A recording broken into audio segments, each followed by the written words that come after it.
ഞങ്ങളുടെ തറവാട് കോന്നൻസ് തറവാട് എന്ന് വെച്ചാൽ, കോന്നൻ എന്ന് പറഞ്ഞാൽ എൻ്റെ അച്ഛൻ്റെ അച്ഛൻ, അവൻ്റെ അപ്പൂപ്പൻ കളിച്ചു വളർന്ന നാടാണ് സാർ ഈ വീടും ചുറ്റുവട്ടൊക്കെ.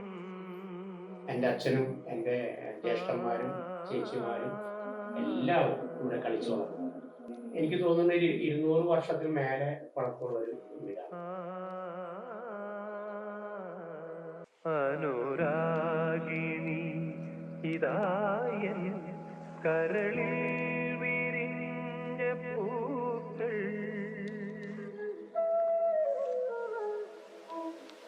ഇത് ആക്ച്വലി എൻ്റെ ഫാമിലി പ്രോപ്പർട്ടിയാണ്. അപ്പോൾ എൻ്റെ പാരൻസും അതേപോലെ പാരൻസിൻ്റെ ബ്രദേഴ്സും എല്ലാവരും ജോയിൻറ്റ് ഫാമിലി ആയിട്ട് നിന്നിരുന്ന ഒരു പ്രോപ്പർട്ടിയാണത്.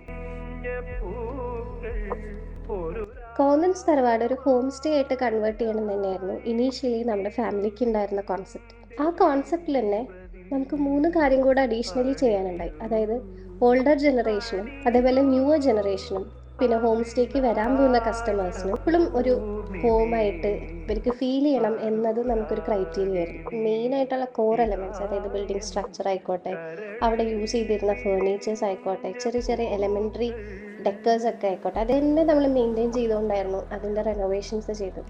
കൂടുതൽ നമ്മൾ സ്റ്റൈലിങ്ങിലായിരുന്നു ഫോക്കസ് ചെയ്തുകൊണ്ട് ചെയ്തത്. ഹോംലി ഫീൽ തരുന്ന രീതിയിലുള്ള ഫേർണിച്ചേഴ്സും കർട്ടൻസും നമ്മളവിടെ യൂസ് ചെയ്തിരുന്നത്.